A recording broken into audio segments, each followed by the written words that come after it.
Nabi itu dulu orang tarawih itu sendiri-sendiri. Sendiri-sendiri. Orang tarawih itu sendiri-sendiri. Baru di masa Umar bin Khattab punya inisiatif agar sholat tarawih itu bareng-bareng. Akhirnya disuruhlah sahabat Ubay bin Ka'ab itu menjadi imamnya. Ini perintah daripada sahabat Umar bin Khattab. Ya termasuk adalah jumlah yang ada itu.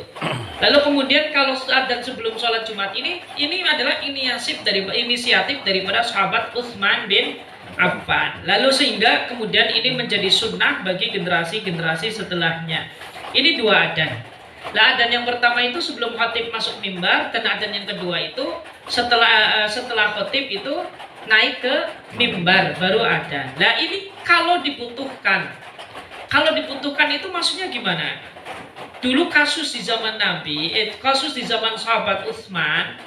Ya, kalau di zaman Nabi kan kasusnya dulu ketika adzan Jumat, orang itu kan sibuk kan dengan dagangannya. Yang ya ayyuhalladzina amanu idza nudiya lis-sholati min yaumil jumu'ati fas'au ila dzikrillahi wa darul bait. Jadi masalah di zaman Nabi itu adalah masalah di zaman Nabi ini kan permasalahannya berbeda-beda. Masalah di zaman Nabi dulu ketika adzan waktu Jumat itu ya orang-orang masih sibuk dengan dagangannya. Dagangan apa? Kan dulu antara daerah Arab sama daerah luar Arab itu kan saling bertukar dagangan. Ya kalau misalkan dari baju, ya baju-baju, tikar-tikar dan sebagainya, ini biasanya datangnya itu dari luar Arab, Damaskus, Syria. Nah, barter itu datang menuju ke Madinah. Nanti dari Madinah ini yang dijual biasanya komoditas ya, barang dagangannya itu korma dan lain sebagainya. Lah, kemudian itu para pedagang-pedagang dari luar Arab itu, dari luar Madinah lah, kalau kita sempitkan lagi, itu ternyata datangnya itu yaitu waktu-waktu menjelang waktu sholat duhur. Makanya orang itu kan berebut untuk mendapatkan dagangan tadi ya, sehingga turun ayat ya ayyuhalladzina amanu idza nudiya lis-sholati yaumil jumu'ati. Lah, kasus di zaman sahabat Utsman beda dengan kasus di zaman Nabi. Ya di zaman Utsman ini orang datang ke masjidnya nunggu adzan ini. Akhirnya disiasati oleh sahabat Umar, adzan pertama dulu. Ketika sudah kumpul baru adzan yang kedua. Dan itu hanya siasat saja. Boleh dilakukan kedua-duanya, tinggal melihat situasi yang tepat itu seperti apa. Wa sunna ayu adzina lil ula faqat min sholawatin tawalat kafaita wa sholawati jam'in wa faitatin. Dan disunnahkan hanya satu kali adzan saja untuk beberapa sholat yang dilakukan secara berturut-turut.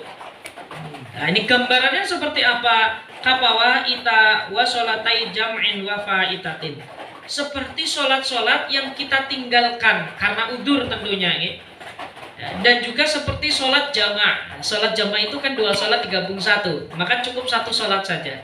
Atau sholat qadha. Fawaid itu maksudnya sholat qadha.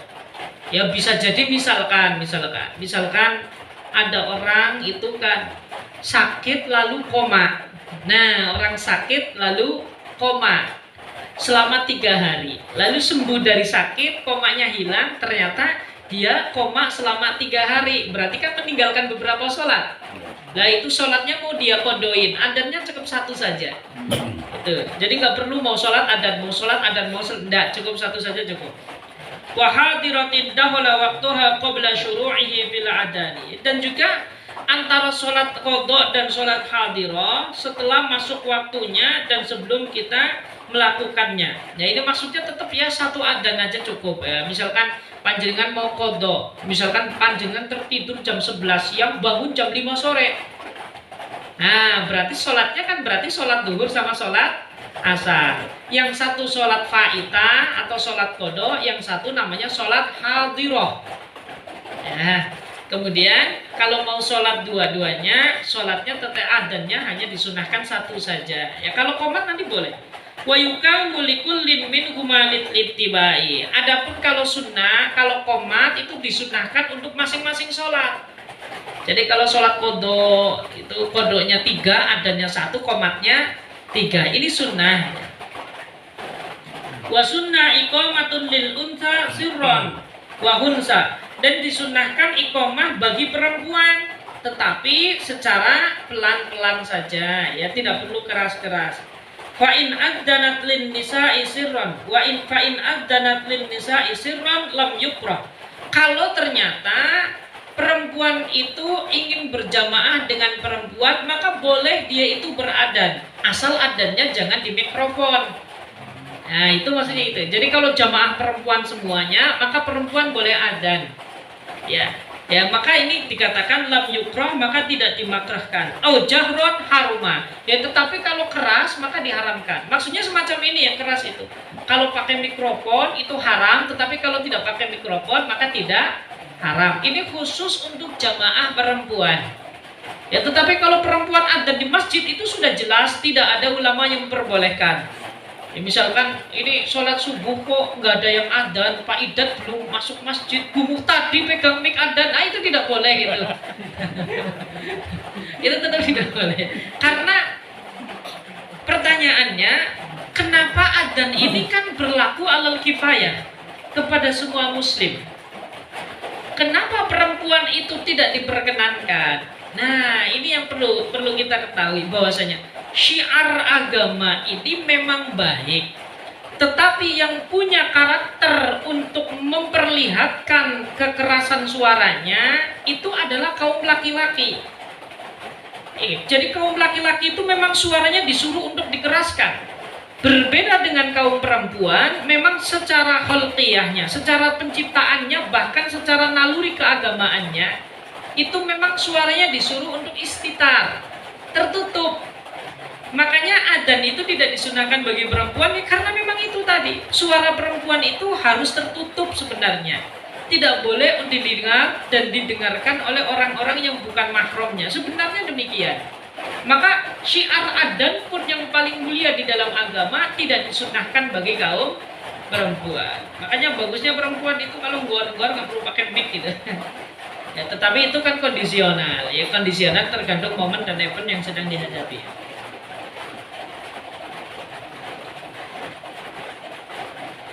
Wa yunada li jama'atin masyru'atin fin naflin ka'idin wa tarawiha wa witrin ufrida anha bi ramadana wa khusufin as-salata binasbihi ikhra'un wa rab'ihi mubtada'un jami'atun binasbihi halan wa rab'ihi khabarun lil madkur. Maksudnya gimana? Kalau untuk jamaah tetapi bukan sholat fardu, jadi kalau ingin mendirikan jamaah tetapi bukan sholat fardu atau bukan sholat wajib, maka disunnahkan bagi kita untuk menggunakan nida. Jadi kalau sholat wajib pakainya adzan, tetapi kalau sholat tidak wajib atau sholat sunnah yang di dalamnya disunnahkan untuk berjamaah, maka kita disunnahkan untuk menggunakan nida. Ya, ini kan jenis-jenis sholat itu seperti sholat Id. Makanya biasanya kalau mau melaksanakan sholat Id itu kan Bilalnya itu mengatakan sholatan sunatan li'idil adha rakaataini jami'atan rahimakumullah. Boleh. As-salatu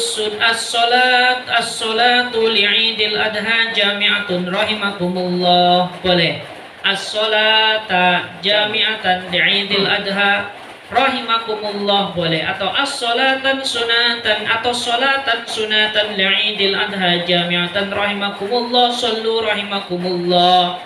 Ini biasanya bilalnya semacam ini. Ini kalau sholat tarawih kan panjenengan biasa ya.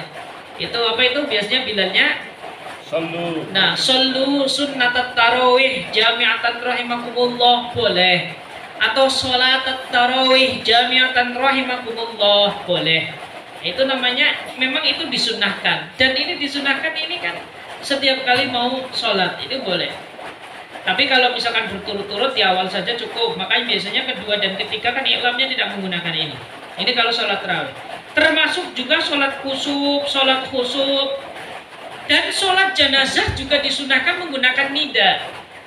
Kan biasanya kalau orang sholat jenazah itu kan sebelum jenazah itu disolati kan biasanya munadinya itu mengucapkan nama biasanya apa dengan ya. Kalau dulu saya dengarnya sholat al-janazah al-hadirah. Ya, sholat al-janazah atau sholat al-janazatil hadir atau hadirah. Rahimakumullah gitu kan. Sholatul janazah al hadirah, kalau jenazahnya ghaib, sholatul janazatil ghaibah. Maksudnya itu seruan untuk sholat ghaib, sholat untuk jenazah yang tidak ada. Nah, tetapi kan di sini biasanya monggo hadirin ya, kita bersama-sama melaksanakan sholat. Ya sama lah intinya ya. Meskipun yang diajarkan itu sholat al janazah al hadirah, sholat al janazah al ghaibah, itu hanya pemberitahuan ya. Kita kan dikemas dengan bahasa yang lebih mudah. Monggo hadirin kita bersama-sama untuk sholat jenazah, monggo hadirin hadirat kita bersama-sama melaksanakan sholat ghaib. Itu sunnah itu. Demikian. Kemudian wa yujzi'u as-sholata as-sholata, dan cukup kita mengatakan sholat itu cukup. Kalau bahasa Arabnya as-sholah as-sholata as-sholata, pakainya nasab, ay aqimis sholata. Sholat itu cukup. Halummu ila sholati, mari kita sholat itu. Halummu ila sholat, halummu ila sholat. Wa yukrahu hayya 'alas shalah, tetapi makruh ketika kita mengatakan hayya 'alas shalah, mari kita sholat. Ini bedanya halummu sama hayya itu artinya sama, hanya saja hayya 'alas shalah ini lafadznya memang sudah digunakan untuk adzan. Kalau dengan bahasa kita, bahasa Indonesia itu yang mari kita sholat ya itu nggak makruh ya, karena ini lafadznya tidak ta'abbudi. Beda sama hayya 'alas shalah, itu memang sudah ta'abbudi.